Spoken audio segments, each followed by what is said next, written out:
You're listening to Bring Me the Axe. I'm Brian White. I'm one half of this morbid equation, and I'm joined by my co-host and brother, Dave White. Hey, Dave, how you doing over there? Oh, thank you for asking. I went to the cinema last night. I went to see that movie, Good Boy. Yeah, I've been kind of avoiding that one. As you know, I love dogs. I know you do love a dog. This movie was 80 minutes of a dog in distress, and I hated it so much. You are well documented on this very podcast about how you just cannot handle a dog getting anything but just like belly rubs. I went into this knowing it was confirmed that the dog does not die. And I was like, okay, well, I assumed that would be good enough. I didn't realize that it would just be treated badly and be afraid for the rest of the movie. The thing is I have no real interest in that one. It seemed very gimmicky to me. And it's not gimmicky in the way that you'd think because, well, I'm going to save my full thoughts for the end of the year, but there's something happening there. It's just not a very good movie. All right. And for either objectively or subjectively, I did not care for it. Where you went to the Alamo? Mm-hmm. Where's there an Alamo around you? Seaport. Oh, okay. Yeah. Really? Is it new? Is it recent? Because there wasn't an Alamo when I worked there. It's been there for a couple of years, I think. I've never go because it's so fucking hard to get to the Seaport. If I can't take a bus from where you're at, yeah, I can see that. I mean, from where but like even if you live downtown, there's no train that goes out there. The Silver Line, I think, goes out there. You get pretty close with the Orange Line. But it means riding the Orange Line, but right, I don't care to do that. So we never go, but we did this particular time to see this movie because it was the only place it was playing. And so we went and we got food, like dinner food, because we went kind of early. It was like 6:30. It was the only time they had, I think, was 6:30. And we got the food, and it's a great concept in theory to get food, but like to eat your dinner in the dark with your hands. When I was in New York last year, I went down to the Alamo down there in the financial district, and I went to see this very movie there that night, and I was like, you know what? I hear the food's pretty good, so I ordered a burger and a big old thing of Coke. And they came out, and I was like, this is pretty good food. But yeah, it's a theater seat with one of those little tray tables that kind of folds out over like your desk in high school. It's you gotta lean forward to eat this fucking burger that's disintegrating in your hands. Yeah. And then but yeah, again though, I love the idea. It's a very chill space. I like their very sort of militant take on leaving your phone in the fucking pocket. I do like that. That was, I mean, they really go out of their way to be like, hey, shut the fuck up. Yeah. And as someone who goes to Coolidge Corner a lot where people do not shut the fuck up, I appreciated that. Yeah. So, it's not a bad place to see a movie. Probably won't be seeing Good Boy though.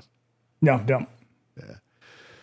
Oh, so we practically grew up in neighborhood video stores, and the steady diet of utter garbage that those shops provided us with continues unabated to this day. There's no one else I enjoy chopping it up with more about trashy movies than Dave. Just before we get into it, here's a little housekeeping. If you want to keep up with us between episodes, you can also find us on Instagram at Bring Me the Axe Pod. Dave's over there, that queer wolf. Mm-hmm. I encourage you to give us a follow. Mm. Dave's got all manner of art. I do. I like art. a lot of sweet art. It's haunt season for me, so I'm posting a lot of my haunted overload shit. You want to see my new character? I saw that. Yep. Good. We had our first weekend, the opening weekend just passed. Did anybody pee their pants? Maybe probably they always do, but my character and my scene is different this year, so I'm not a jump scare character. Ah, damn it. Yeah, I'm this character. If you want to see it, it's over there on our Instagram. Go give it a look. But I sort of stand out, they see me coming as they approach. And I kind of statue up, and most people immediately recognize that it's a person standing there, but still I'm stock still and silent. And then they come up and I start fucking chirping at them about sin and confession and shit. It's a lot of fun. There's a really significant design flaw with my costume though that I have got to get figured out before the next. Is it session. in the eyes? No. The eyes are actually pretty fine. Are okay. You might not think. But obscuring my face in that way was turned out to be one of my favorite parts of it, because most people, like, that is the thing that they notice first. And it worked out really well. No, the thing that really I did not consider is I've got these the strategy is to sort of remove as many things about me that is sort of like that people kind of instinctively recognize as human. So that it makes me a lot more off-putting. And so, like, you know, hiding my eyes is one of them, and like monster teeth is another thing. But the other thing that I had a sort of vision for was my hands, because I tend to gesture a lot when I do this. And so I was like, I need to like cover my hands with something. And so I got these finger extensions that this jeweler in Germany made that are beautiful. And then I bought these fucking like latex fetish gloves, not just like regular latex gloves, but like thick, hardy gloves that like you would wear if you're really into latex, like in a sexual way.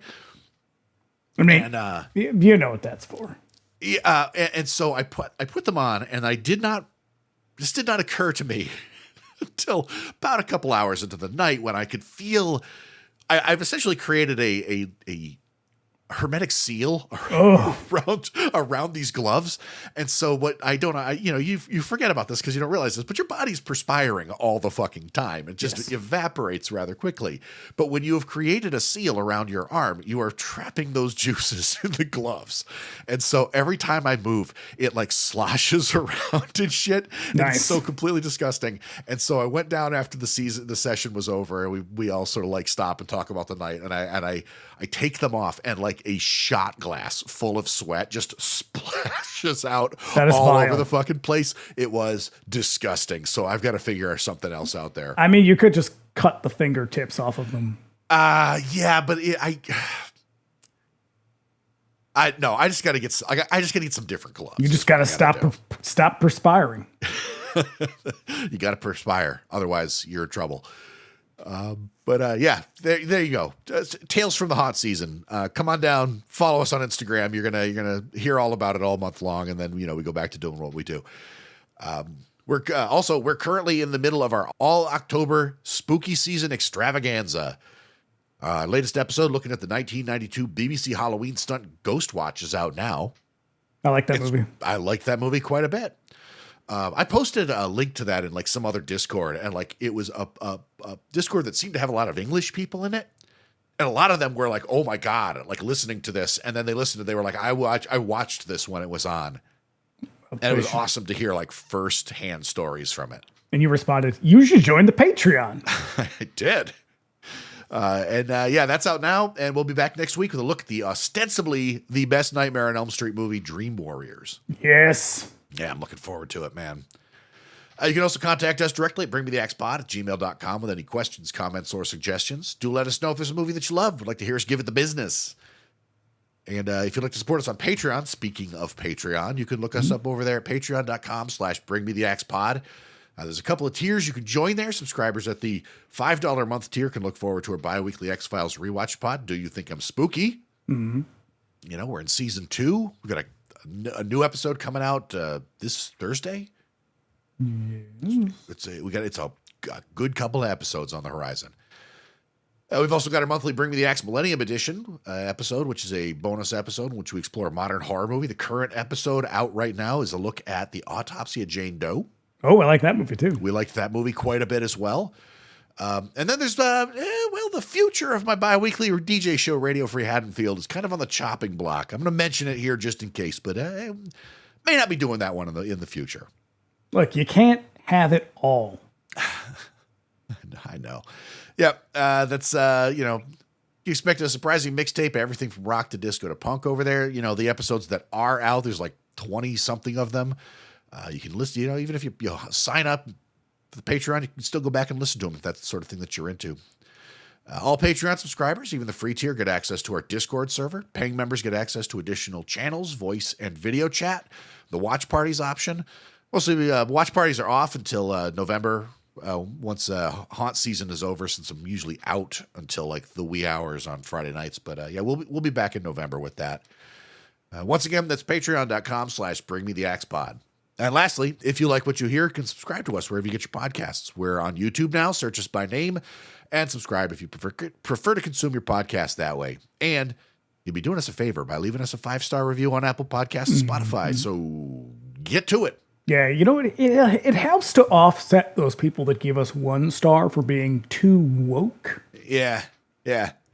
We had one of those ratings pop in recently. Like they didn't leave a review, thank God. But yeah, like I saw one and I was like, "Ooh, the number went up." And then I looked at it and I was like, "Motherfuckers, you sons of bitches." Mm-hmm. Yeah, we just think that all people are deserving of love and respect. I know. How dare we? How dare we? Yep. So, yeah, get on that shit. It's super easy. Takes you just a second. And if you listen on YouTube, do us a favor. Give the episode a like. Leave a comment. We love hearing from you guys. Just want to get that all out of the way right at the top of the show because here's the trailer, boy.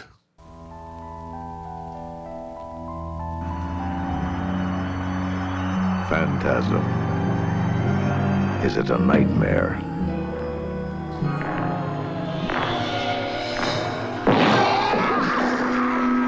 Phantasm. Is it an illusion?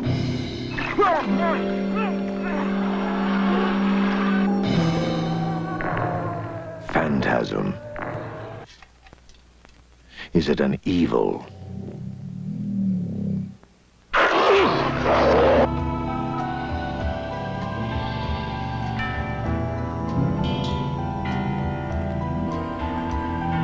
You have to take me home. But why? No questions. You must take me home.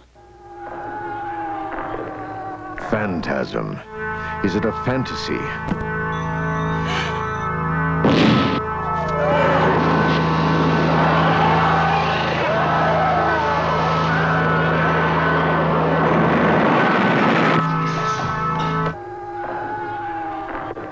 Phantasm. Is it alive? There was nobody driving.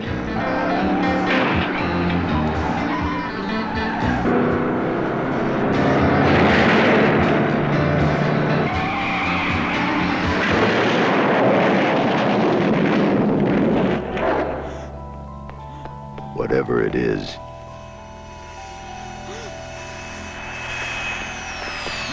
if this one doesn't scare you, you're already dead.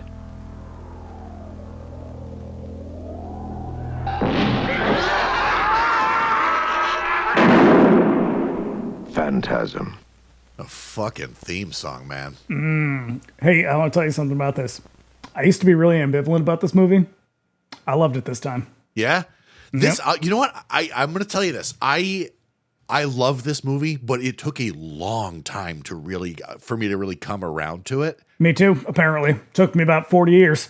I used to, and I think honestly, I think some of the problem is I saw Phantasm 2 first. Yep. And that movie confused the fuck out of me because eventually I saw this one and I definitely watched this one on like Channel 56's 8 o'clock movie when it was. Yeah, on, we should say this is at the very tippity top here. This is one of the OG films we watched on television a lot. Yeah. And so when I finally saw this, I was like, wait a second, like, what is happening here? Why is this movie so fucking confusing and dreamy? Because Phantasm 2 makes clear that no, this was not in Mike's mind. Like it all really happened and shit. I will say further, here is a bold thing I'm about to say. I don't think this is a horror movie. When it dawned on me that this is a kid coping with the death of his entire family, it definitely put it into a new perspective for me. Yeah, it makes a lot as a horror movie. If you consider this as a horror movie, it's not a very good movie. It is confusing as hell. It makes very little sense. Weird. And we'll talk a little bit about the why of it because, like, in the years since, like, I think Don Coscarelli, aided by horror movie fandom press, has kind of revised the sort of the making of the movie and what it all meant. And we've all sort of arrived at this moment where, it's really about a kid sort of coping with like grief. But like at the time, it turns out like he just kept changing the script as they made the movie, and they just kept shooting. And when they were done, he was like, I have a 3.5 hour work print and I've got to get this movie down to an hour and a half. I want to see the 3.5 hour one. Apparently you can kind of, but it means watching Phantasm 4. Oh, well, okay. Yeah. So let's ease into it a little bit, shall we? The year was 1979. Never heard of it. Year of our Lord.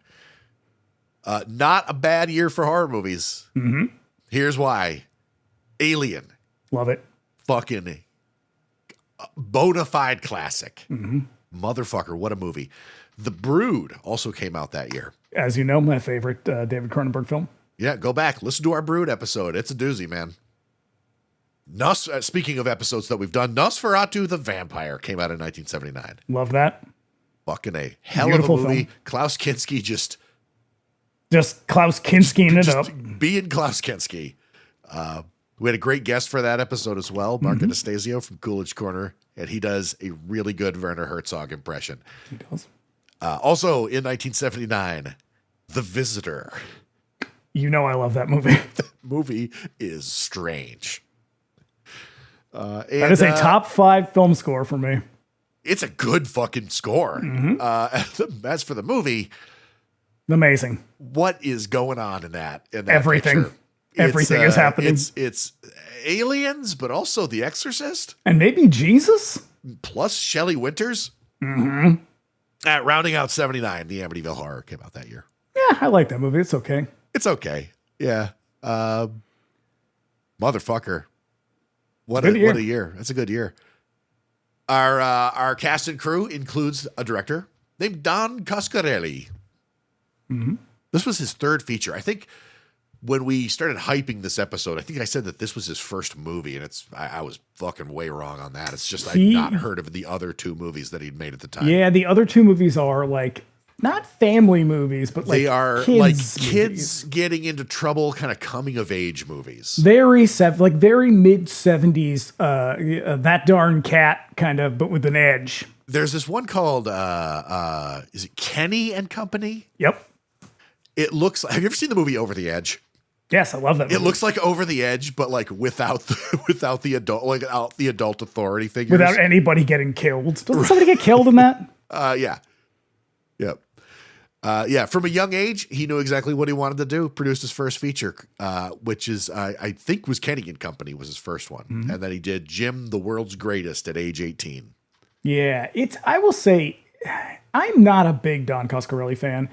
I think he is, like John Carpenter, he is a very creative, very imaginative guy, but he does not have the same focus. No, and I think a lot of Coscarelli's problem is he tries to do a little too much on his own. Where Carpenter recognizes his strengths and sort of lets other people kind of make up for the deficit. Yep. Also, Coscarelli not as prolific as I thought he was. No, which kind of makes you wonder why. Because this movie was very profitable and very successful, which kind of, you got to wonder, like, maybe they took 10 years to crank out a second one of these. And you wonder, like, is he not easy to work with?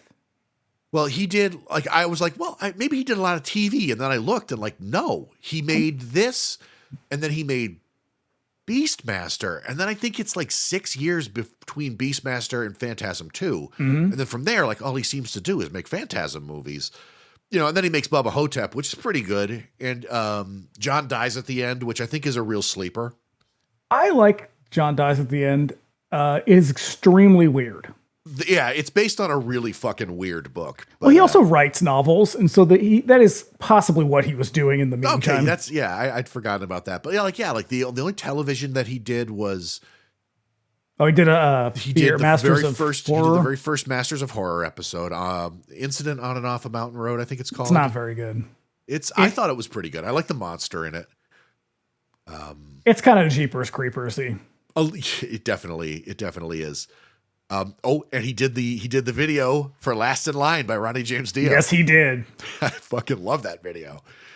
But yeah, Don Coscarelli. I don't know, he just picks his projects, makes them his own, and he does it at a very deliberate pace. I wonder if he's maybe a little bit inflexible. Could be, Because that's the thing is, like, I don't know much about him. He seems to be like a rather well liked guy. Like, maybe he just he doesn't want to work on something that he's not fully on board with. And his stories are weird. He writes weird His stories. stuff is very strange, like right down to this one. Even like Phantasm 2, which is a much more like straightforward horror movie, it's still gonzo as hell. Mm-hmm. I'm going to watch it later. I probably will too. It's been a long time since I've seen that one. Yeah. Our cast, Michael Baldwin. Mm-hmm. Most of his career in acting was spent playing Mike in the numerous Phantasm sequels, but he got to start with Coscarelli in his second feature. Or his first feature. God, I got it backwards. Yeah. Kenny and Company. And a few episodes of 8 is enough. Now, off the top of my head, the top thoughts here. Is he a good actor? I don't know. He's fine, I guess. But he is in a world where we get a lot of people in their late teens or early 20s playing kids.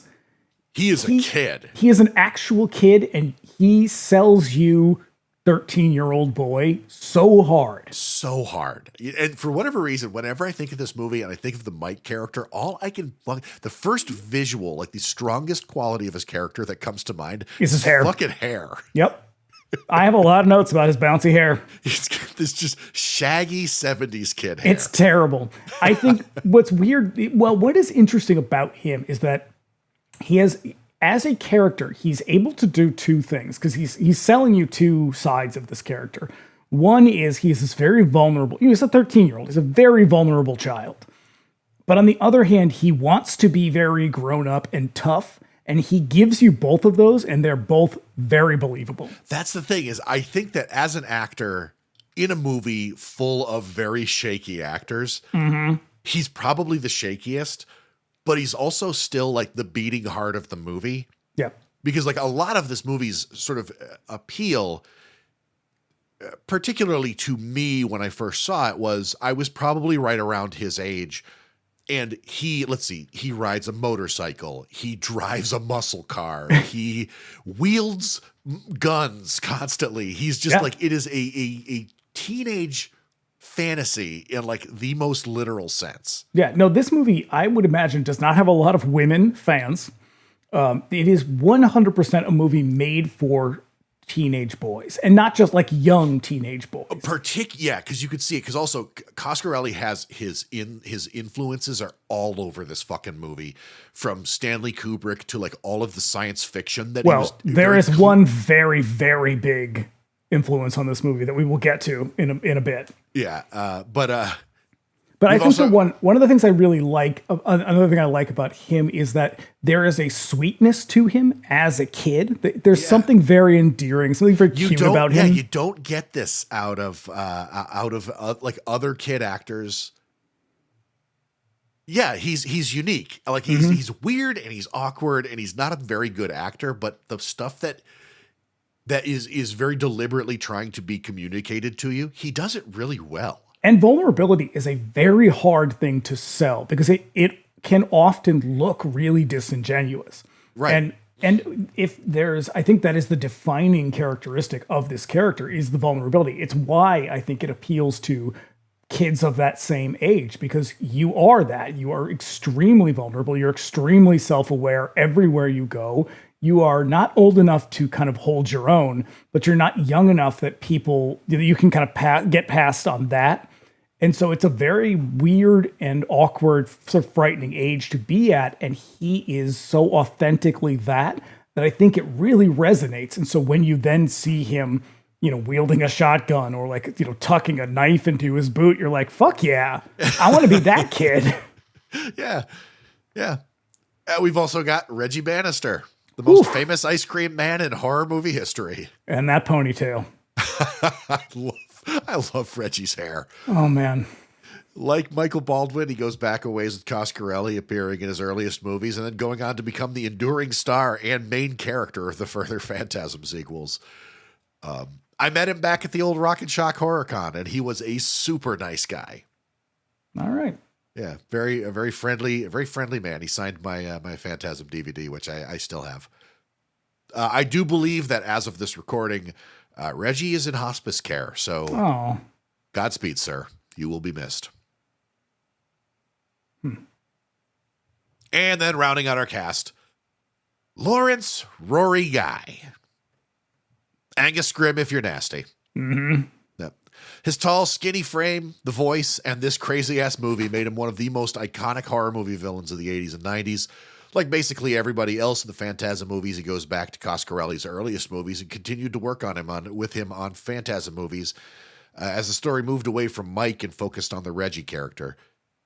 He is a unique-looking man. He is perfectly suited for horror movies. Mm-hmm. He would have been, I guarantee, like if he was doing this with this look and his stature, like in the 60s and 70s, he'd have been as big as Vincent Price. No, Vincent Price was exceedingly charming, no matter what he did. Angus Scrimm is not charming. He's imposing. He just has a face that you're not. Okay, Vincent Price was the wrong one to pick. Christopher Lee. Christopher Lee had gravitas. Yeah, that's the thing. Is Christopher Lee was also an extremely good actor. But like the stature, the look, the voice, like I think that he would have been an AIP regular. Like he has an iconic look. His aesthetic is unique and really compelling. As an actor, I think he's fucking fantastic. Oh, he's got one fucking thing to do in this movie. He does not have a lot of lines. No. He narrated Wishmaster. Really? Yeah. Yeah. I mean, there's just that narration at the beginning of the movie, but yeah, Angus Scrimm. Yeah, he pops up in I didn't look at his IMDb, but he's got to be in a couple hundred things. I mean, he's dead now, but he's got to be in a couple hundred things. Not really. He's in a lot, but it's not as much as you would think. Yeah. Because I've seen him in some real low budget shit. Yeah, well, yeah, like he seemed to be willing to fucking make a movie for a wish and a song, you know. Yeah, he's a Grammy winner. Did you know this? No. Yes, for his work on best new music on liner notes. That's a thing. That is a thing. You can win a Grammy for. God damn it! I got to get on that. No shit. I'm going to get me a Golden Globe and a Grammy. This is like you're working towards your EGOT. Mm-hmm. So Angus Scrimm was the name that he chose to use as a pseudonym for when he was acting in plays like off campus while he was in acting school. Apparently, he was unable to act in anything outside of school while studying. That's weird. Sounds fishy. I guess I could see it. I'll allow it. I could see it. Yep. So we got 2 taglines. I only found one. Yeah. Well, the other one was kind of a reach. I found it on an international poster. Okay, good. This one is, if this one doesn't scare you, you're already dead. Mm-hmm. Yeah. And here's the other one. Where the dead are no longer that way. Yeah, that is definitely a weird translation of something. Yeah. Yeah. You know, it's like when the dead are no longer that way. It's Shakespearean. It makes sense when you say it in the pentatonic. Yeah. Or no, iambic pentameter is the one I was looking for. Yeah, that first one, not bad. Not bad. That's pretty good. Yeah. So, like a lot of directors who found success in horror, Coscarelli had a tough run with his early indies. Pair of coming-of-age comedies that, like I said, never seen. Hadn't even heard of them. He heard, as many of these guys do, that horror is cheap to produce, mostly true, and always successful. Not always true. Mm. And he rolled the dice on Phantasm, a movie cobbled together from his nightmares. And it feels like it. Yes. Though this is the outcome, the original plan was an adaptation of Bradbury's Something Wicked This Way Comes. I would argue they still sort of made that. I'm going to say that because, okay, so it was pitched to Coscarelli by Reggie Bannister, and then they found out that, unfortunately, an adaptation was already in progress by Disney. And it's terrible. I have not seen it in a really long time. It is awful. Is it? It's like that bad? Yeah. Okay. Because, so the problem with the adaptation of Something Wicked is that they changed the ages of the characters. And I don't know if you've ever read the book, but the ages of the characters are essential to the story. They are the thing that makes the story go. Okay. Aging in general I remember is a them big being part of it. children in Yes, the movie. they're supposed to be on the edge of being 13. They're about to turn 13. In the movie, they're about 8 or 9. That is a big difference, and that really matters. Because the only thing that I do really remember is Jonathan Pryce is in it, and he's fantastic. Jonathan Pryce is the only good thing about them. Well, no, Jonathan Pryce and what's her name? Karen Black. Coffee. Oh, right. Shit. Now I'm drawing a blank. Pam I know. Grier. Yes, she is also pretty good. I have quibbles about how they portray that character. It is my favorite book. I'm going to have quibbles about it no matter what. Really? It's your favorite book? Yes, it is. I have No read shit. it probably 20 times. I've not read a whole lot of Bradbury. I think I've read everything he wrote. Damn. Yep. Because he was a prolific author. He was. But so you can see that story in this in a lot of different ways, because the Something Wicked is really a book about kind of accepting the things about aging and about life that we cannot change. And so the circus comes to town, or this carnival comes to town, and it's led by this kind of enigmatic guy who's the devil. His name is Mr. Dark. He's not the devil. He is something else. But his name is Mr. Dark, and he is basically the tall man. Like, there's a moment in this movie, this sort of iconic moment, where the tall man is walking through town and he sort of stops and turns and smells the air. Yeah. That is pretty much lifted entirely from the book. I was going to say, because with a couple of other sci-fi concepts mixed in, you could still see a lot of that of their intent to make Something Wicked this way comes. I love that Coscarelli is like an OG sci-fi nerd. Mm-hmm. No, it is through and through. You can see all the influences, but I think that there's is like the one biggest that he lifted way before the movie was made. Like, and back when that book was still kind of a deep cut, like for anybody who was not a sci-fi nerd. And then there's like a Roger Zelazny book just like laying out on the desk in another scene. So like Coscarelli do his shit. Yeah, and so but you can see that one really through the entire movie, because it is about this idea of aging and about becoming something else as we age. Yeah. And you just see but the character of the tall man in particular is basically just Mr. Dark, except Mr. Dark in the book is extremely charismatic. He is evil, but he's also charismatic. He's the devil. He is not the devil. He's something else. Mm-hmm. So Coscarelli dreamed of a device that dispensed these silver balls that chased him through a marble white hallway, threatening to stab his skull through with a big needle. So he built some sets to look like the hallways of his dream and commissioned a prop builder named Willard Green to make the Sentinel Spheres that are seen in this movie. And then Green died before the movie was finished, and he never got to see the effect his props had on the horror world. And I will say the sphere is probably the coolest part of the movie. It's not in it a lot, but no, but man, it's such a neat idea that they were like that when they got around to making the sequel, they were like, okay, we need more of them and they need to be cooler. Yeah. And as props go and as practical effects go, they pull it off pretty well. It's fucking fantastic. And I always wondered how they did the flying sphere, like on the budget that they did. And it turns out it's just very a guy, simple. It's a dude throwing the ball down the hallway as they film it. I don't think it's a guy. I think it's a pitching machine. Oh, okay. I think that's why it has such velocity to it. Yeah. And then reverse the shot. They are, the Sentinel Sphere is like one of my favorite like horror movie things. Like I even have a was it Middle of Beyond? They might still make them, but they made the Sentinel Sphere that you can hang on your Christmas tree, and I've got one. It weighs a fucking ton. Well, Merry Christmas. So yeah, like all good indies, it was produced on weekends over the course of a year. Coscarelli stretched a buck by renting his gear on Friday, paying only for Friday, and returning the gear on Monday morning. Yeah. It's because he's smart. I question the veracity of that. That feels a little like you're renting the gear, but you only pay for like business days. Yeah, I feel like they probably wouldn't do that. I don't know. I love the idea, even if it's apocryphal. It's fine. I like it. This guy over here. Look at him, all Pennywise. Yeah, this bitch. Who the fuck she thinks she is? Drinking out of cups. So Coscarelli shot a ton of footage for the movie, believed that the original work print, as we said, over 3 hours long, and to cut it down to 90 minutes. And that's what we have today. And it shows so much of this movie's dreamy reputation has to do with how much of it has been this like stream of consciousness flow. And you can tell that huge chunks of it were pulled out to make a snappier movie. Yeah, you can see that. Apparently there was a different ending originally, and you can see that ending in Phantasm 4.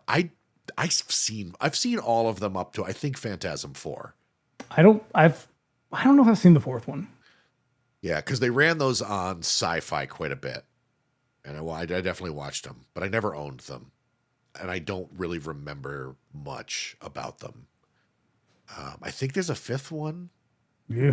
And there's one called Ravager, which might be the fifth one. That's the newest one, right? That's the last one, yeah, before Angus Scrim died. Well, also very, very worthy of note, the mortuary is the Dunsmuir house. Yeah, as seen in Burnt Offerings. Burnt Offerings. It's a View to a Kill. So I Married an Axe Murderer. That one TV movie that I can never remember. This House Possessed? Not This House Possessed. It's from the same era, though. It's the one that Guillermo del Toro did a remake of it. Crimson Peak? No, it's about there's like little goblins that live in the basement. Troll. No, not Troll. I can't remember the name of it. Guillermo del Toro made a remake of a TV movie with goblins in the basement. It has Katie Holmes in it, I think. I'm drawing a blank on this. I'm going to look it up because that's good podcasting. Katie Holmes. Let's see. Katie Holmes. Is it? It's Munchie. It's Guillermo Ghoulies. del Toro. You have to cut all of this out. Frankenstein. It is called Don't Be Afraid of the Dark. No shit. Yep. Okay. And the TV movie was shot there. It was called Don't Be Afraid of the Dark. Mm-hmm. Don't Be Afraid of the Shade. Nope, exactly. Huh. All right. Well, I'll have to look that one up. They also did a ton of improv. They're not good enough to be doing improv. No, that I see it, man. I see it all. What we need to do is snag that tall dude, knock him out, and put a stake through his heart. Like, that is definitely Reggie Bannister just like popping off the top of the dome. Just going for it. Yeah. Yep.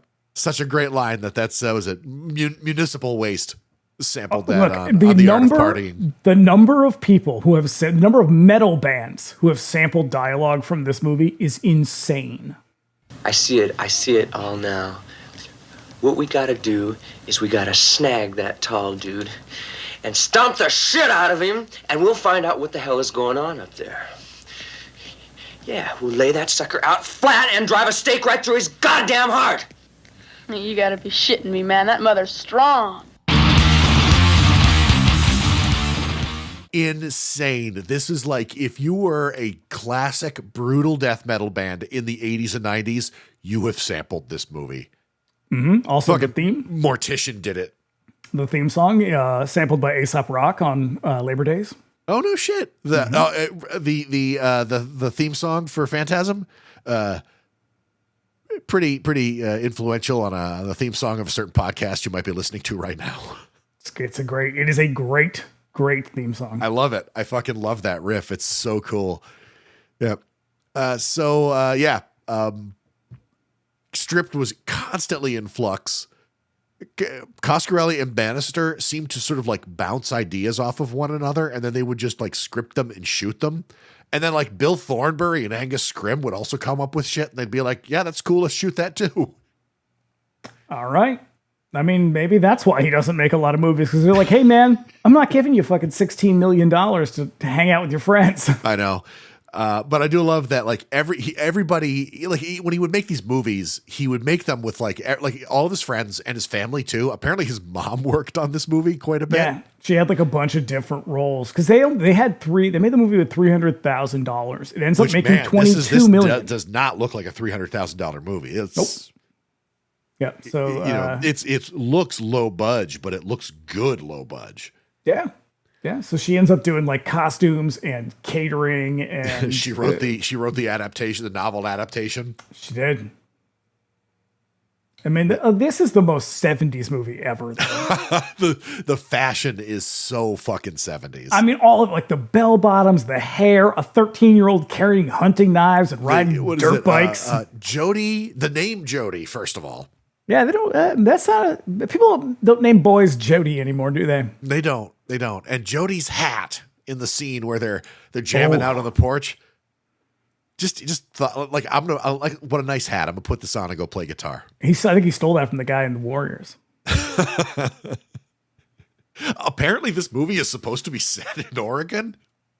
Yeah, it is very, very obviously California. I know. I think it gets. I don't know if it gets mentioned, but I saw that in the IMDb trivia, and I was like, all right, I got to bring that up because that makes no fucking sense. It's dusty. That bar, that dive bar he keeps going to, like screams 70s California. Mm-hmm. Yeah, there's nothing Portlandian about this. Nope. And lastly, this movie is known as The Never Dead in Australia because apparently there was a movie made there called Phantasm. Crikey. Jesus, Cap. Mm-hmm. So, what's the press at on this movie? Well, I'm going to tell you all about it. Like to hear it? Here it goes. My friend Vincent Canby at the New York Times, the old green lady. If you've ever listened to a bright, imaginative 8-year-old child make up a ghost story, you'll have some idea of what it's like to watch Phantasm. Not inaccurate. The film is the sort of breathless tale whose chapters are abridged with the movie equivalent to the "and then" of prose fiction. It's thoroughly silly and endearing. Vincent Canby, like most serious critics, didn't dislike it. He didn't love it. But he saw something in it. That's the thing is like critically, like watching this movie as a film critic, I would have a very hard time giving it a good review. But like I can see that same sort of glimmer that he's sort of like inching towards because there's something here. There's something very extremely charming about this movie. Not everybody thought so, though. Stanley Eichelbaum of the San Francisco Examiner. Lovers of Baroque horror should have a meal and a half with Phantasm. The only trouble is that the movie is like junk food, neither nourishing, nor subtle, nor particularly memorable. I would very much challenge you on that last one, Stanley. Oh, shit. Jesus Christ. This movie is extremely memorable, if for no other reason than it is incredibly strange. The next one is from Charles Champlin of the Los Angeles Times. Charles Champlin is worth noting more than anything because not only did he fucking love this movie, he's also the reason it did not get an X rating. What? It was submitted to the board for review to get a movie. They sent it back with an X rating, and he loved the movie so much that he like called a friend of his who was on the ratings board and was like, "Hey man, do me a solid. I like this movie a lot." And the guy was like, "Fine, if they cut this, and the other thing, we'll just give it an R and be done with it."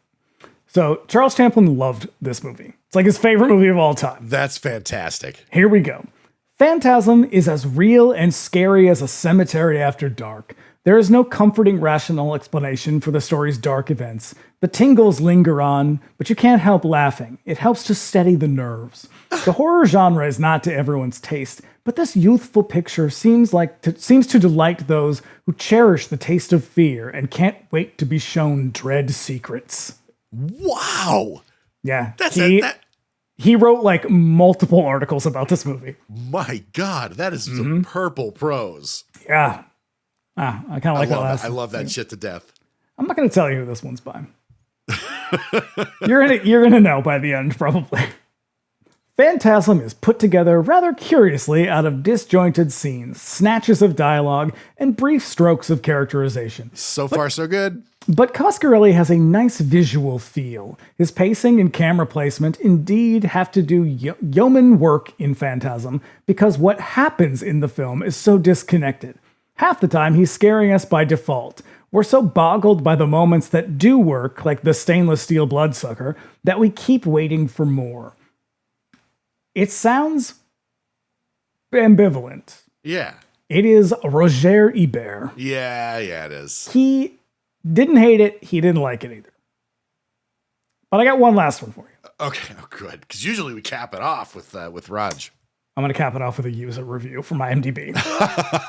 The headline of which is just marijuana in all capital letters. So how am I going to turn that one down? Here we go. What a piece of crap and total waste of time. Can't believe the comments some people made about this movie. Are you all on drugs? This is just one of the most, if not the most, idiotic movies I've seen in my entire life. The script is bad and the acting is worse. There is nothing good about it. Phantasm, in all capital letters, is not even watchable trash. Well, this person is wrong. They are indeed. I love a bad IMDb review. The critical consensus is this movie's a little bit of a mess, but it's a really endearing mess. And hey, what do I love more than an endearing mess? What am I if not an endearing mess? All right. So you want to get into it? It is time. All right. So we open on the house from Burnt Offerings. Mm-hmm. It stands a silent vigil over a cemetery at night. A sexy lady is in the cemetery, kicking it with a Dwayne Allman looking dude. And he's got one shoe off. That's how you know this is hot. We got that fucking one gym sock. And also, this lady she's like 1979 hot, which means she's like 21 but looks 39 and wears a lot of makeup. She looks like someone's mom. She's been smoking Camel like unfiltered, like since Parliament she was 14. regulars. Virginia Slims. Yep. As soon as they're done, she produces a knife and stabs a motherfucker with it. Mm-hmm. Closing in tight on the lady's eyes, we see her transform into a sinister-looking old dude. I wish they had kept the makeup, though. Just Angus Scrim with that beautiful caked-on eyeshadow. Oh, my God. It's that porno chic look. Mm-hmm. Yep. In the daylight, we see the same cemetery. Two friends of the victim, the guy named Tommy, gather for his funeral. Tommy was the third member of this power trio, including Jody, our intrepid hero, and Reggie, local ice cream man. And look, the same goes for Reggie. He's 22, but that balding ponytail really distorts the picture. Reggie looks like a divorced 44. Yeah, but he's not. He's like 25. Yeah. Do you think Reggie Bannister was like actually an ice cream man? It is a very weird character note. It's because it's very so specific. Significant to the story. And it's very specific. Yeah. Also, the truck is unique. It is. It's not. When they say he's got an ice cream truck, it looks like a fucking fire truck from the 1920s. Yeah, it's more like a cart. I would call it a cart. Like it used to have a horse in the front. I was gonna say, it used to be horse drawn, but then they attached one of those horseless carriages to it. Yep. Oh, yeah. So Jody heads into the mausoleum to visit the graves of his parents. And I find the interior of this, I mean, I know it's a set, but I find this interior, I think it's the sameness of it all is very unnerving. Oh, okay. So when I first saw this, before the Sentinel Sphere even shows up, this location, like these sets that they built, are so sterile and weird looking that they really stick with you because there is because it's not just the way that they're built, it's the way that they're lit as well. And there are like weird angles to everything like that. Like it's just like straight hallways and shit. And there's a design. There's like an Art Deco design. Yeah, because there's like red velvet curtains. There's like weird statues and shit like that. But like which you don't typically get. The way that it's lit, there's like there are strange angles about it that make it look really fucking weird, you know? And it stays with you. It's alarming in a strange way. Like if he was trying to build something that like he saw in a dream, he pulled it off. Yeah. These are called columbarium, by the way. What is that? The drawers. Really? I didn't know they had a name. They have a name. Columbarium. Columbarium. Very cool. So yeah, stifling, eerie location of weird angles and marble walls. While walking through, he hears some strange noises which distract him from his mission for a moment. They sound like giddy chittering. It's like when my cat sees a bird outside. They're giggling, if you will. So out in the cemetery, meanwhile, we see Jody's young brother Mike riding his dirt bike around. It stalls suddenly, and he spots a couple of little dudes in cloaks just scampering around, hiding behind graves, making the same noises that Jody heard in the mausoleum. Playing tag. That's right. Also, another thing that made me really connect with this is when I saw this, we lived right next to a cemetery. And played in a cemetery regularly. All the goddamn time. Yep. Yeah. It explains a lot. I mean, what better place? There's fucking nobody in there. I mean, there are, but, you know, they're not up and around. You know? Speaking of which, Jody hears more noises and sees the same little cloak dude sneaking around too. But, like, what is Jody looking for? Like, I realize he's looking for his parents. I know he goes in there looking for his parents, but then he just kind of keeps wandering. Like, he's going to find something other than dead people in there. I mean, he's grieving. Possibly. You know? So maybe just wander around. You know, Jody Tommy, doesn't man. grieve. He's too Stoic. manly. He's too Very manly stoic. to grieve. Yep. He's suddenly accosted by the mortician, a tall dude with a severe look who informs him that the funeral is about to begin, sir. Formal. Polite. That He is said, tall and polite. he is tall and a man. Mm-hmm. You might call him a tall man. For now. At said funeral, we learn that Jody and Mike's parents recently died and it really fucked Mike up.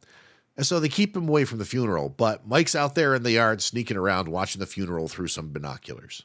And they're like, Reggie's like, oh, it's a good thing, you know, you don't want him to see Tommy like this. And then they cut to Tommy in the casket and Tommy looks dead as hell.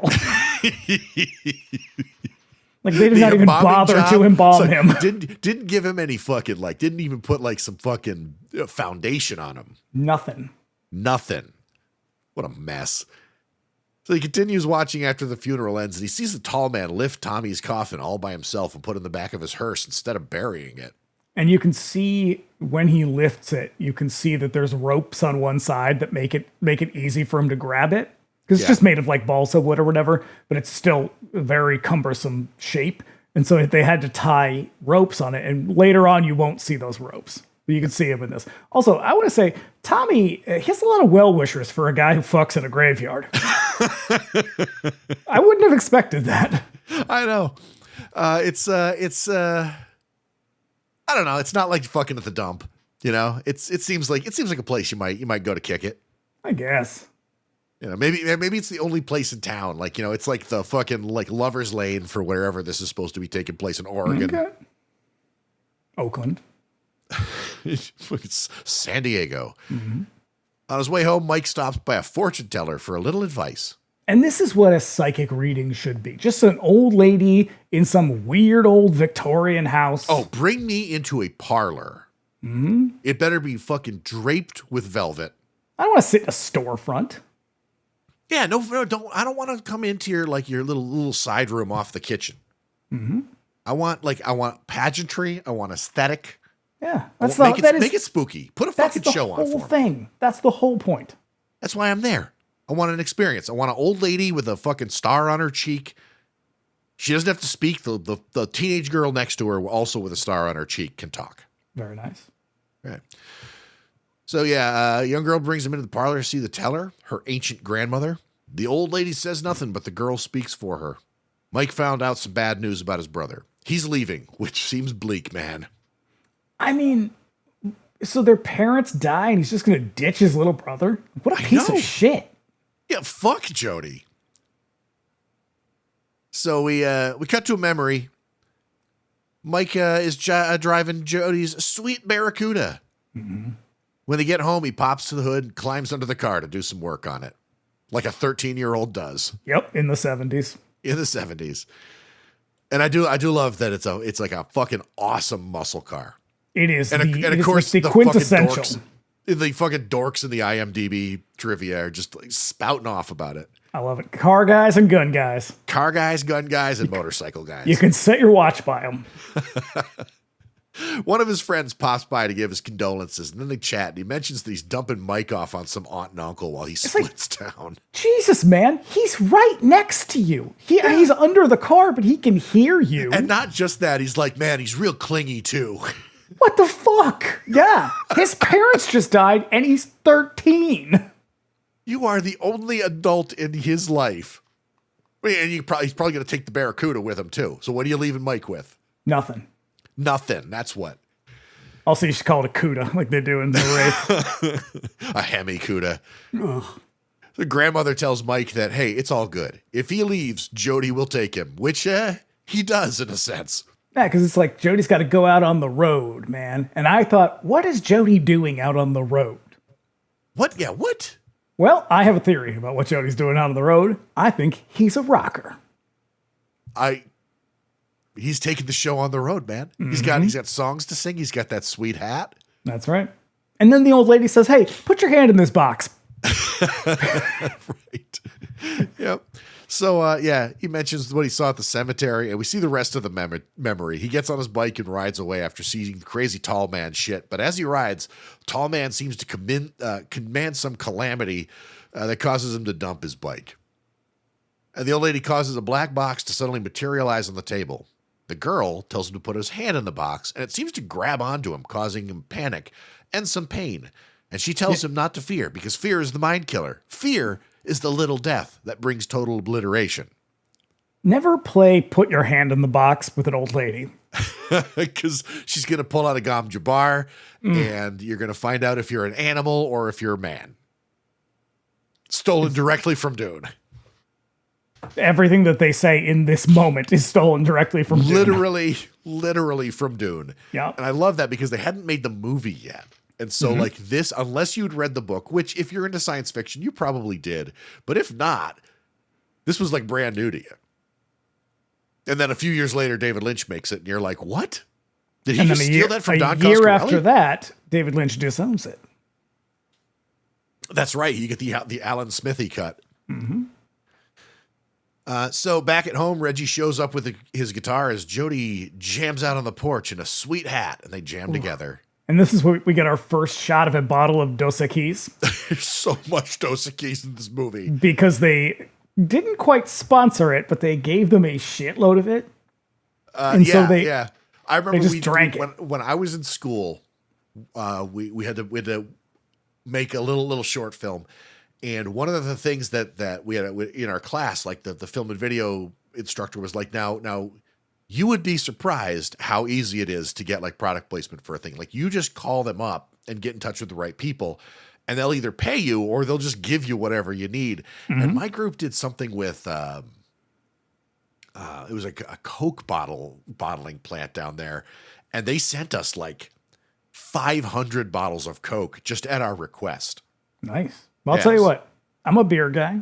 Dos Equis, not a bad beer. It'll do. It's on the scale of Mexican beers, cervezas.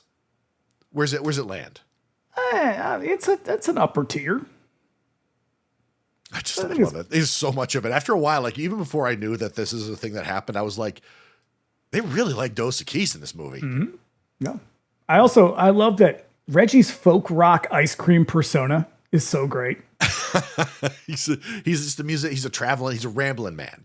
Yeah, I mean, they mostly just do Pink Floyd and Doobie Brothers covers, but like, they love music. They love. They listen to a lot of Allman Brothers, for sure. Yeah. My God, yeah, very fucking funny. And then he's like, "We're hot as love," and I think that is the greatest line of any movie ever made. Yep. And then when they're done, Reggie tunes up with Chekhov's tuning fork. But meanwhile, the teenage girl from the fortune teller scene goes over to the mausoleum to see what's up and opens up a door. Then a bright light washes over her, and we cut to a wide shot of the house from burnt offerings as she screams, implying bad news. And my note says, "That's what you get for laughing at Mike's trauma, bitch." So Jody stops by the local dive bar for a drink, where a disco remix of the theme from Phantasm is playing. And it also slaps. It's it's a great melody, man. Like, how could you not? I definitely want like disco remix of the Phantasm theme on vinyl. Can you get that? I have 2 copies of it. And it has the disco remix?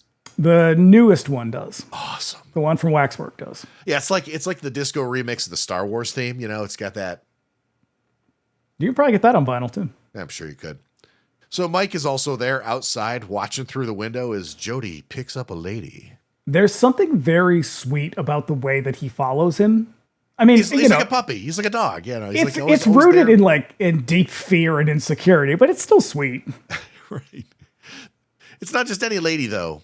It's the lady in lavender who killed Tommy at the beginning of the movie. In my notes, I call her the eyeshadow monster. I call her the lady in lavender because that's what she's actually credited as. Yeah, well, eyeshadow monster describes her better. I think you're right. They leave together and they head over to the cemetery for some sexy times. This transaction goes over in like a minute. Jody is the fucking Mac. Yeah, he barely says anything, but to be fair to her, she is trying to lure him to his death. So there's not a lot of pretense. Not really. Mike follow, of course, and he watches it. And then when the tits come out, Mike smiles. I fucking love that shot of him. This moment is actually very funny. It's really fucking funny. So all is not well, though. Mike hears more of those weird noises, and he chases them down. And then a little guy in a black cloak comes running at him. And then he goes running like crazy. And then Jody, panties in his mouth. Why? Funny. Because funny. That's why. I guess. But it is when he goes running by screaming. I laughed out loud. Because it is a wide shot of Mike, like arms raised over his head, like waving like a lunatic, yelling as he goes. And then they cut to Jody, and he's got these like underwear in his mouth. Yep. So, he gets up to go deal with it. And then he catches up to Mike, and he tries to explain what happened. And then Jody gives him the car keys and tells him to go home in the CUDA. Just this real sweet car. It's the fucking best. And when he tries to get back, find his lady, she's gone. Mm-hmm. So at home, Mike gets some sleep and has a terrible dream. I mean, he's really going through it. Like he's got these dreams. His brother's being an asshole. Like what other kind of dreams is he supposed to have? He's in the cemetery. The tall man looms over him, and then two corpses erupt from the ground and grab him. So the next day, Jody drives back to the dive bar. Mike, of course, comes wandering up, but kicks the dirt and heads downtown. So he sees the tall man come walking along on old slow-mo, all crazy and shit. And this is the shot that is pretty much pulled directly from Something Wicked. Yeah, because at the same time, like Reggie is there with his ice cream cart. Sure. Then he pops the back of it, and like all the dry ice, like mist comes out. The tall man walking along all like dramatic and slow-mo, and he stops, and it's like he takes a big whiff of that air. Yeah, it is like almost exactly a one-to-one of a scene from the book. That's fucking wild. So Mr. Dark does this. He like, what's the context? What am I looking at here? It is after he realizes that they're on to him. And so he's kind of like very subtly hunting through the town for the two boys. Oh, and they spend most of their day hiding from him. And he's sort of like, at one point he clocks them and looks directly at them, but won't do anything because the town is very busy.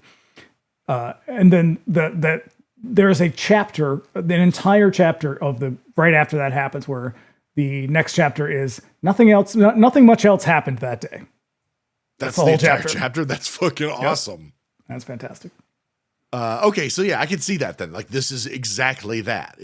Mike is across the street and he looks over, and the tall man walking along, and he stops and he turns to Mike and like pulls this weird shit in the middle of the street. I mean, he also in the book, he also refers to at least one of them as boy several times. No shit. Mm-hmm. That's awesome. Okay. So at home, Mike has there's a description of him turning one of their mothers into like some horrible monster, and then he says, "We'll leave her begging for shotgun death, boy." My God. Yeah, that's a kid's book. Yeah, kids' books used to be hard, man. Mm-hmm. We need to get back to that. At home, Mike has the Barracuda up on a lift and is busily working away on it. This car needs a lot of work, I noticed. It does. Their shit seems to break down a lot. His dirt bike breaks down a bunch of times. Yeah. This breaks down a bunch of times. Yeah. And then he hears more of those spooky dwarf sounds. And the car starts shaking while he's under it, so he grabs a hammer. And climbs further under the car. Look, if the car is rocking, don't first of all, don't come a knocking, but also second, don't climb further underneath it. You know, this is like, to me, this is like when you're sleeping in your leg falls out of off the bed or out of the sheet. Well, the monsters are going to get it. Obviously. So that's like, he's got to get under it. So that they have an obligation at that point. Yeah. Like, I mean, what are they going to do? Not grab your leg? Mm-hmm. I mean, you're fucking dangling out there for everybody. So that's what Mike's doing here. He's just getting under it so the monsters can't get it. But also the car is shaking. It's shaking. This is very perilous, Mike. Yeah. Then the car falls off the lift, trapping him under it. But not really, because he gets out without any trouble. Easily, yeah. He hits the first pair of feet that he sees with a hammer, but it's just Jody who still isn't buying this monster story that Mike's telling. But he has a theory. You want to say what the theory is? No, I'm not going to say that. When he said that, I was like, oh shit, that's right. Yeah, you could say that back then, couldn't you? Yeah, he calls one of the neighborhood kids the R word. So that night, he takes a big knife and sneaks out of the house to go over to the mausoleum and see what's up. Goddamn if Mike is not wearing proper knee socks. He's got brown corduroy, his fucking Adidas sneakers, bouncy hair. Voluminous. But he's wearing knee socks that literally go up to his knees. Like, I don't even think they make those anymore. So Mike kicks in the basement window and just lets himself in. He sneaks around the basement, heads into a parlor where it's full of display coffins, and then a loud bang grabs his attention. He hides out as a zombie-like caretaker enters the parlor, just looking around. And he's about to lift the lid on Mike's hiding place, but the tall man enters and wordlessly issues a command to leave. You skipped right over the wig. He's after he breaks it, he's sort of rooting around in the basement. Oh, God. And a mannequin head falls down. Falls in his lap, yeah. And it was supposed to be a cat, but they couldn't afford it. And so they just did this instead. My God, how could I sleep on that? I mean, it's kind of our thing. Is it a wig? Yeah. Definitely, and, most and certainly. And you just completely overlooked it. I am so sorry, listener. I prostrate myself before your mercy. So, when they're gone, Mike gets out and resumes a sneaking. He enters the spooky mausoleum and finds himself suddenly under attack by a strange device. It's a chrome-plated sphere that flies at him and misses by a hair. There's no explanation for this in the entire movie, and that's fine with me. And that is fine. It is just a cool enough item, prop. It fucking sticks with you. And when the forks come out, hoo boy. Yep. So the caretaker comes around the corner, suddenly grabs Mike. They struggle as the sphere returns. And then Mike gives the caretaker the slip just in time for the sphere to slam into his face. So he bites the caretaker, and it's fucking gnarly. Lots of blood comes out of his mouth. The guy is he's chomping down on him. So now we cut to a close-up shot of the sphere. Two nasty-ass prongs stuck into the dude's head. He struggles to pull it out, but a drill emerges from the sphere and drills into his face.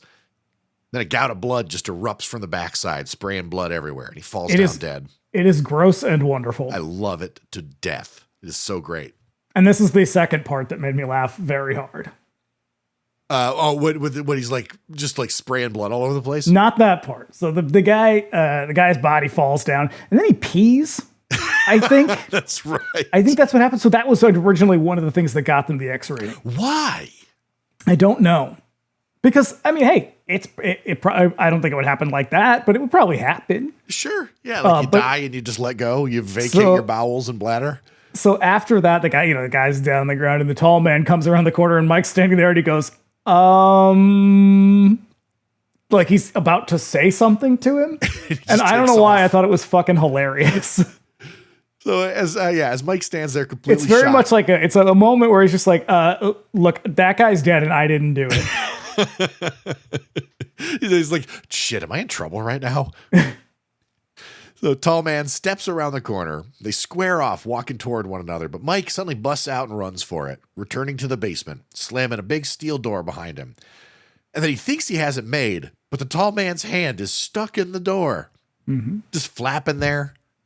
So Mike chops it with the knife and grabs one of the fingers, which twitches on the floor in a yellow puddle. So he runs for it, being chased by one of the evil dwarf things, but he manages to barely escape, minus one shoe.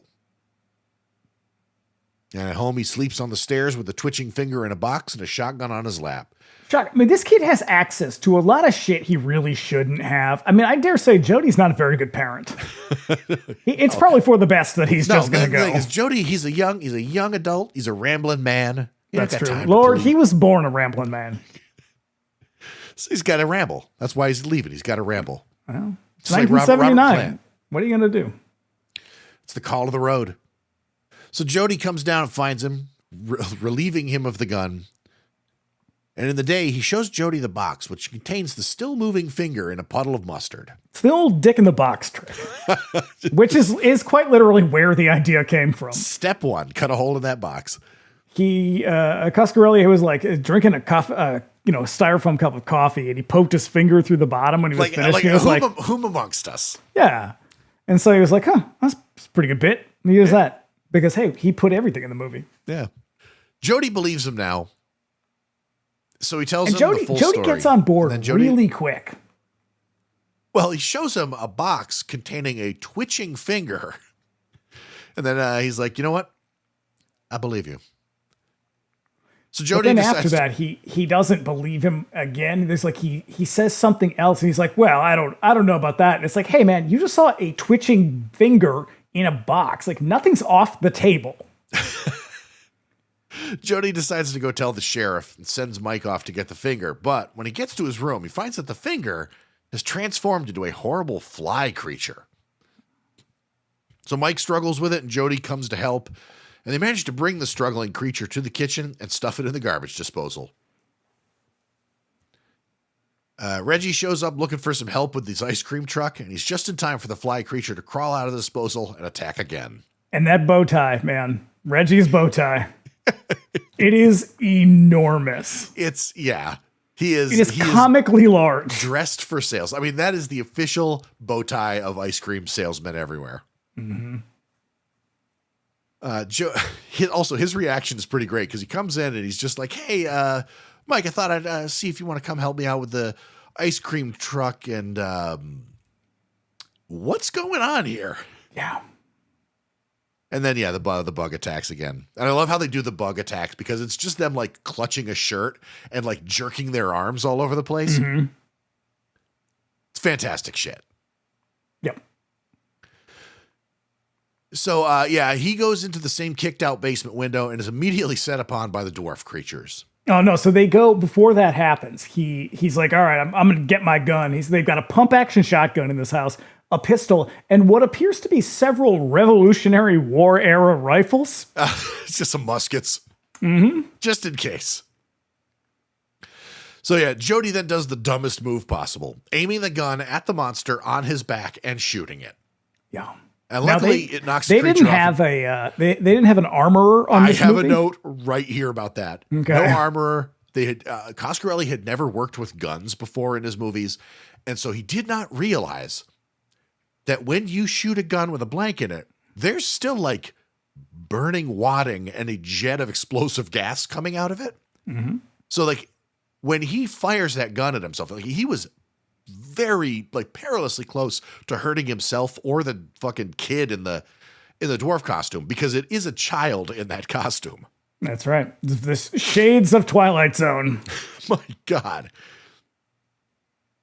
He takes off running, finds himself being chased by a hearse. He narrowly avoids being run over by it. And then a minute later, it looks like it's about to return, but it's Mike in the CUDA.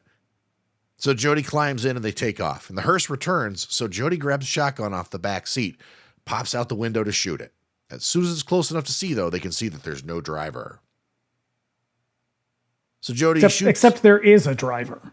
We'll find out in a moment. So Jody shoots the hood and causes the hearse to run off the road and crash into a tree. And then they wheel around and go to check out the wreckage. And when they I would have liked if it was just packed with Jawas. like there's one on the floor, like working the gas, and like another one like steering. And when they open the door, they find that there was in fact a driver. It was just one of those dwarves, and it's been run through by a tree limb. So Jody pulls the hood off of it and finds that it appears to be the corpse of Tommy. And we have to do several flashbacks so they can remind us who Tommy is. Right. Oh, boy. Yeah. So they call up Reggie, who shows up with his ice cream truck to transport the body, and then they head back to their house to figure out what they're going to do with all this crazy-ass information. So why are they taking the bodies and crushing them down to half size? What about Mom and Dad? Are they undead dwarves too? And that's when Reggie comes up with a plan. We got to snag that tall dude and stomp the shit out of him, and we'll find out what's going on up there. Now, when they get to this house, whose house is this? I think it's Mike and Jody's house. Because when they walk in, who the fuck is Myrtle? Oh, the maid.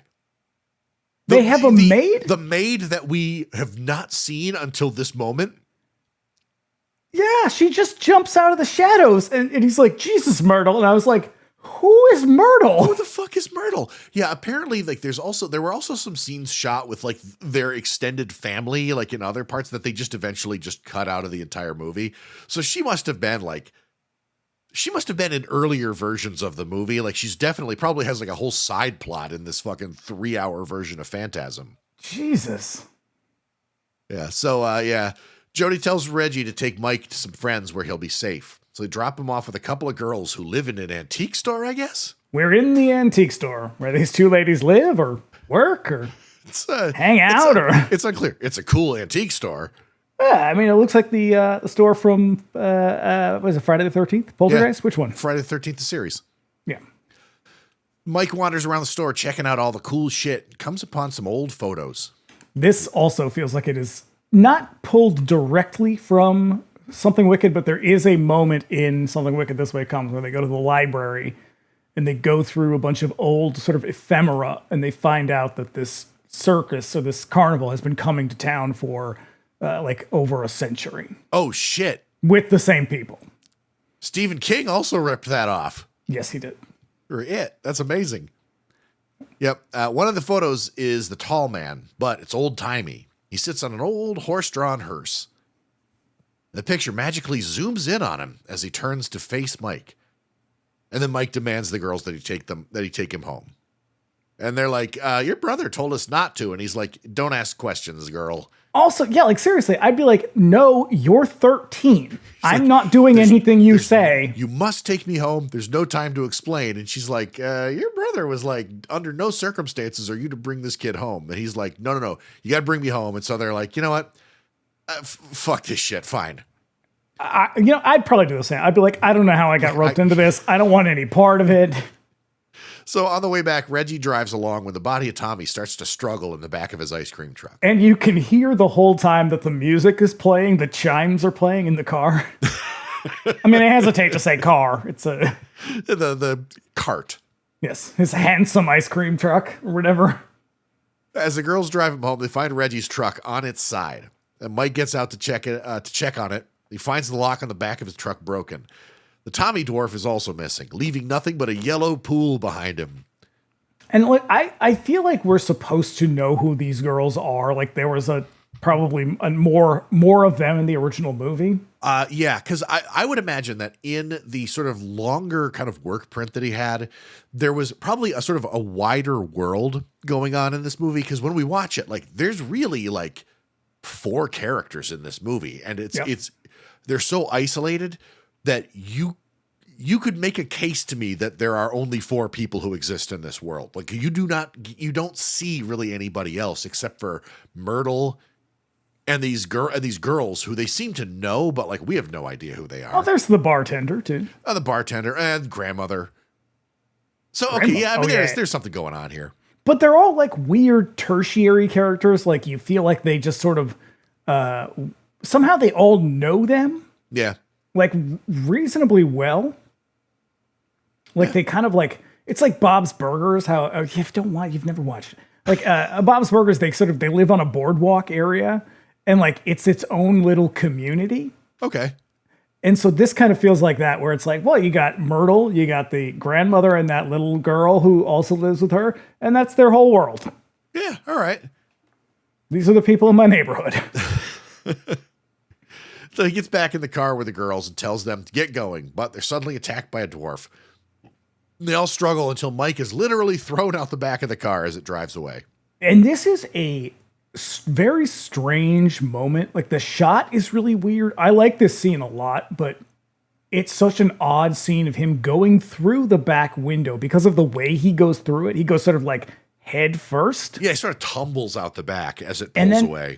And then he's laying in the street, and it's this, they kind of like zoom back. They pull way back, and the car drives away, and it's just him laying on the street, like laying in the middle of the street. It's a very like strange moment. Yeah, it's weird. It's lonely. Yeah, I think that was what I was looking for. That it is a very isolated moment. It's a very lonely moment. Yeah. It's like one of those moments where you are again reminded that he is a child. Mm-hmm. Yeah. So he runs home to tell Jody what happened, and then Jody throws Mike in his room and stuffs a screwdriver in the jamb to keep the door shut. Since Mike, not before he takes a swig off of that fresh Dos Equis. So listen, he's had a hard night. He's attacked by dwarf monster. Here, have one. We have plenty. Thrown out the back. We have literal hundreds. Cool bottle of cerveza. Mm-hmm. So yeah, to keep the door shut, Mike, who is told not to follow constantly, is following his brother again. So, well, I have a bunch of questions about what's happening here. So first of all, you will note that in the previous scene, the Jawa took his shoe. Now he appears that he got his shoe back. True. Continuity error. But also, he does this thing where he takes the hammer. He has a hammer. Yes. And he has a shotgun shell. And he takes like a push pin, sticks it in the shell. Now, I guess theoretically this might work. Okay, no, I know for a fact that it would work. I mean, it would, because they do this in what movie do they do? They do this in Assault on Precinct 13. Yeah. It would not work the way that he does it. Well, he would blow his hand off. What would happen is, particularly with a shotgun shell, it would probably explode all over the fucking place and would probably hurt him very badly. Yeah, I mean, explosions, I think by their very nature, blow out, not straight in a line. Yeah, because the thing with the shotgun shell is when it discharges, it's also contained inside of a fucking machined piece of steel. Which, contains and directs the explosion. In this case, it would just go all over the fucking place. But, I mean, let's set aside the fact that, like, this works at all. He would have to do it an entirely different way. Like, you would not be able to generate the sort of force necessary to detonate the charge, like the little primer cap that would explode the rest of the shell. But my bigger question is, you have a hammer. Why not just use the hammer to go through the door? You could probably just use the claw end to chop the door up. Yeah, I mean, no, but again, it's just one of those like empty, hollow doors. Yeah, it's more of that like just weird teenage fantasy stuff. Mm-hmm. And this is, I think, where we really like. And I don't know if they shot this stuff, sequentially, but this is where it really starts to feel like a fantasy. Like it really turns into a Hardy Boys book. Yeah. Oh, this is definitely high adolescent adventure. Mm-hmm. So it does the thing with the hammer, hits the door to blast a hole big enough for him to reach out and pull the screwdriver out. Then he grabs the pistol and heads after his brother. As soon as he opens the door, however, he finds the tall man there waiting for him. This is the part where like he opens the door and the tall man is there and he shows him his hand as if to demonstrate that, like, look, my fingers grew back. Mm-hmm. But they had originally built like this prop. It looks stupid. Oh yeah. For Angus Scrimm to wear. And not only did it look stupid, but like it made his arm like an entire foot longer. Nice. Yeah. So it's just like shitty looking. So they did this instead. It's like why not? The one thing they cut out of the movie. So, the tall man throws him in the back of the hearse and heads back to the funeral home. On the way, he pulls his gun and shoots out the window and then fires into the wheel well to blow out a tire. And then Mike jumps out as the hearse crashes into a telephone pole and bursts into flame. Like it is full of explosives. It's kerosene and and dynamite. It was just like it had one child, and then the rest of it was just full of plastic explosives. In the mausoleum, Jody pulls out the coffins of his parents to check on them, but he can't bring himself to look. Meanwhile, the Sentinel Sphere is out on the prowl, looking for someone to drill into. Mike goes up to the coffin, and he looks in, finding it empty, which I think is a neat little character moment. It is. Yeah. Put a pin in that, because I'm going to come back to that at the end. Okay. So he also finds a Sentinel Sphere, but before it can get him, Jody jumps out and shoots it. So they make their way to a door we've seen several times before. No one has gone through until now. They're about to go in, and then Reggie shows up. He's been hiding out in the mausoleum, just helping girls from those girls from before, and some other people, apparently, escape. Doesn't matter. I bet you there were some Reggie scenes that were shot and cut. Damn. And so they open the door, find a blinding white room stacked with black barrels. At the end of the room stands 2 chrome poles. And Jody looks into one of the windows on the barrels and discovers that they're all dwarves inside the barrels. Then Mike approaches the poles and accidentally discovers that he disappears when he sticks his hand between them. Then he's suddenly pulled inside and tumbles through the red stormy sky of another planet. And apparently when Coscarelli did this scene, like this is his direct, like this is him sort of like doing a riff on 2001. You can see it. Yeah, this is the room from that Bowman finds inside the Stargate. Mm-hmm. Yeah, and I don't know that I think the room works. The room is fine. I think when Mike falls through, I don't know that fits very well because it feels like it's from another movie. Sure. It's a little silly, but I do love the scene. It looks really cool. I just think what he sees doesn't fit with the rest of the theme of the film and the rest of the aesthetic of the movie. You know what it is it almost sort of feels like somebody was like, yeah, why are they dwarves?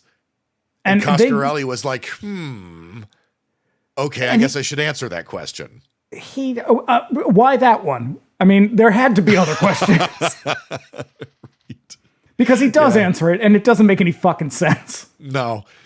Jody reaches through and pulls him back. And Mike sees a group of dwarves removing more dwarves from the barrels, or maybe putting them in the barrels. Doesn't matter. On the alien landscape. It's a great shot. I love it. It looks so weird. Yeah, I think that's what it pulls you out of the movie, though. Okay. Or pulled me out of the movie, anyway. He decides that the dwarves are slaves of some kind on the alien planet, and the heat and gravity there crushes them down to size. What?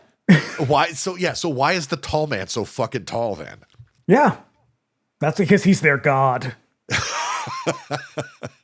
Too strong, too powerful. That's right. Unaffected by the unaffected. About to witness the strength of street knowledge. As the lights suddenly go out and they're attacked by dwarves. And when the lights come back up, Reggie finds himself in the room alone. He approaches the 2 poles and, hearing the drone of the room tone, remembers the tuning fork. He puts his hands on the poles to stop the vibration, and the vacuum starts to pull him and the barrels into the portal. And then Reggie narrowly avoids being pulled in by just kind of crawling out the door. Mm-hmm. While everything else seems to be sucked into this thing with like extreme force. Yep. Out in the cemetery, Jody is attacked by a lady in lavender, but as soon as Reggie stops the vibration, she seems to die. Mike wanders around the cemetery looking for Jody as Reggie emerges from the funeral home. He finds a lady in lavender who comes to life and stabs him in the chest with her knife. Fucking eyeshadow monster just stabs him. Yeah. All this, and he still gets killed. And then she suddenly turns into the tall man again. So Mike and Jody find each other in the chaos, and then they find Reggie seconds too late. So they get in their car and they drive off as the funeral home vanishes in a cheesy 70s video effect. Yeah, it's a little bit poltergeisty. Yeah. Apparently, the special effect was done by one guy who worked on the original series of Star Trek. Definitely looks like it. That tracks. Waiting in the driveway, Jody comes up with a plan. They're going to lure the tall man up to an old mine shaft and drop him down the mine. And it is the most Scooby-Doo plot I can imagine. 100%. It's like they're going to catch him and they're going to yank his mask off. It's going to be Old Man Withers from the funeral home. It turns out the eyeshadow monster has been the tall man all along. Yeah, the eyeshadow ghost. So once again, left on his own, Mike starts to close up the house, but finds a tall man waiting for him at a window. There's a lot of lattice work inside their house.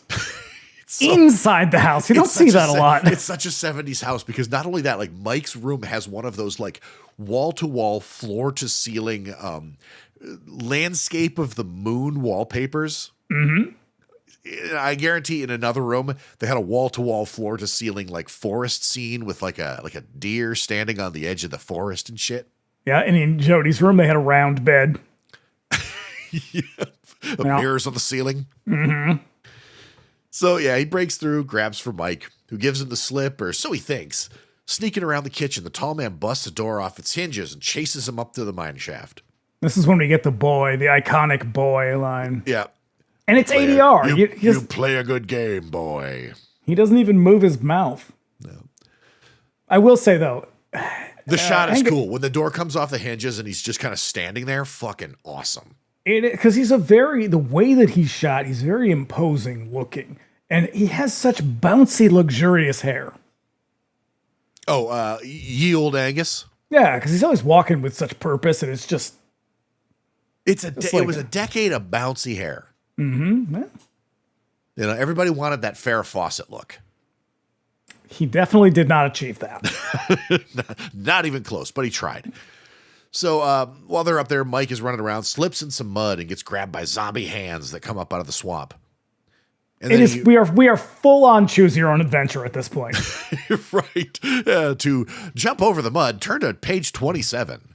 Yeah, this is a story out of Boy's life, is what this is. And then he runs into the lavender lady again, but just kind of sidesteps her, remembering the Bene Gesserit litany against fear. Mm-hmm. And then for some reason, the lady doesn't attack him because he wasn't afraid or something. The tall man gives chase, falls for their ruse like a fucking idiot. Well, he does, but he kind of like Kramers out of the bushes when he reappears. Yeah. Mike jumps over the shaft, but the tall man does not and falls in. Jody then rolls some boulders down the hill to seal the shaft.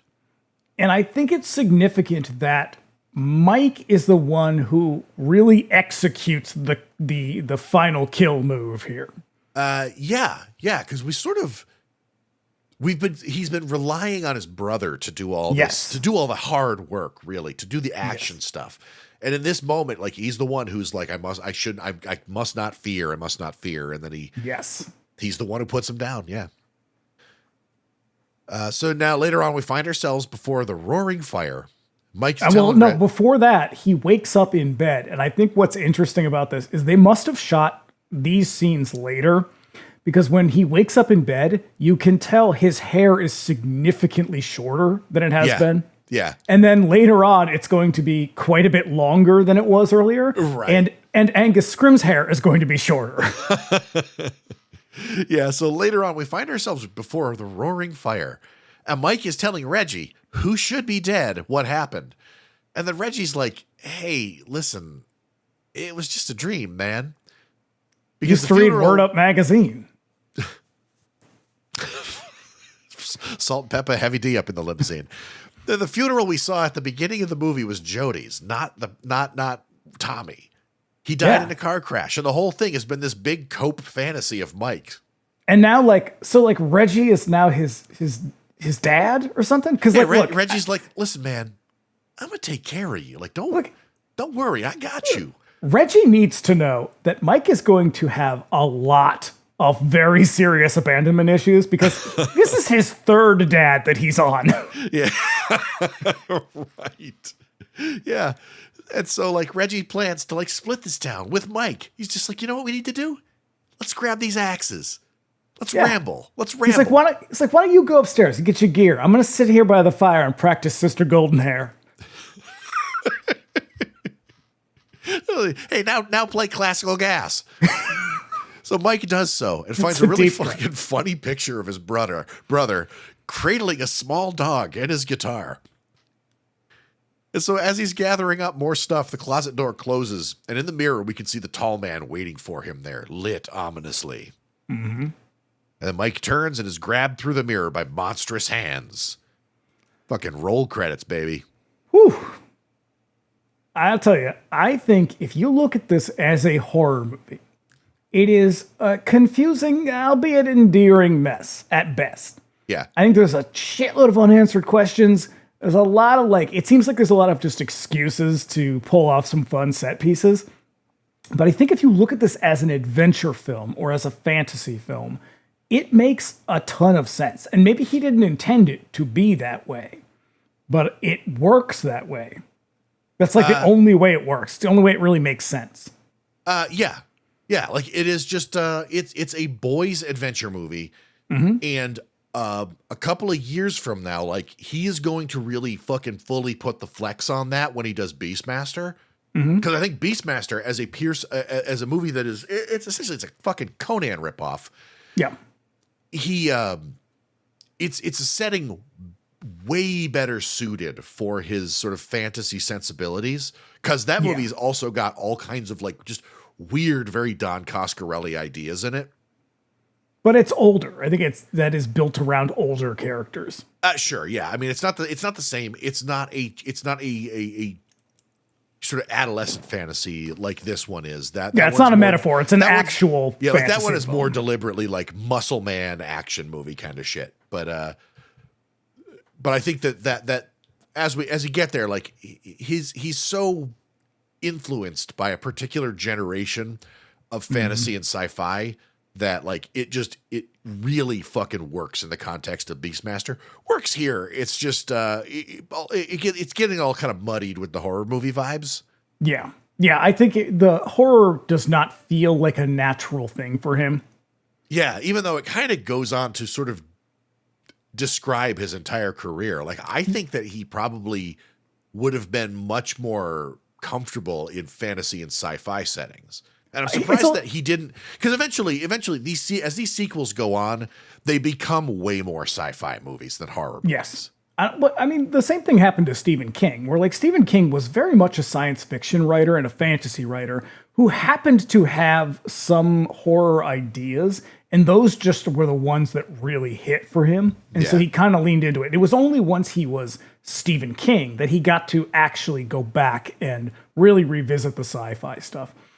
I will say, the fantasyness aside, when I think of whether or not this movie still works today, I think it operates from a very specific cultural moment, and it is very, very slanted towards one gender at a very specific point in time.